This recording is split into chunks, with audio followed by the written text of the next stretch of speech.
પ્રધાનમંત્રી નરેન્દ્ર મોદી આજે નવી દિલ્હીમાં યશોભૂમિ ખાતે સેમિકોન ઇન્ડિયા 2025નું ઉદ્ઘાટન કરશે।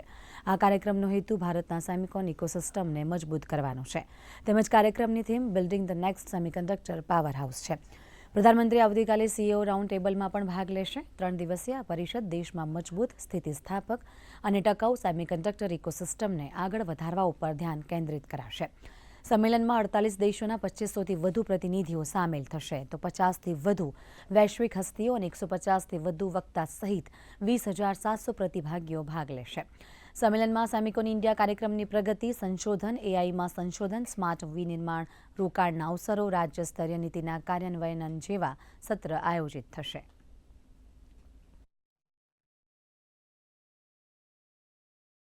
इलेक्ट्रॉनिक गैजेट यूज़ कर रहे हैं आप, जैसे मैं अभी कैमरा यूज़ कर रहा हूँ या फिर आप अपना लैपटॉप यूज़ कर रहे हैं, स्टूडियो यूज़ कर रहे हैं, जो पैनल पे हमारे लोग काम कर रहे हैं, वो जो सारा जो इलेक्ट्रॉनिक यूजेज है उसमें उसका जो दिमाग है, उसका जो पूरा उससे यूज़ होता है, वो यूज़ होता है सेमीकंडक्टर से। और ये सेमीकंडक्टर जो है डिज़ाइन भारत ज़रूर ज़्यादा पहले करता था, लेकिन जो मैन्युफैक्चरिंग है भारत में नहीं होती थी। उसकी वजह से हम दूसरे देशों पे, चाइना, ताइवान या फिर यूएस या दूसरी जो कंपनीज हैं वो उन पे ज़्यादा निर्भरशील थे।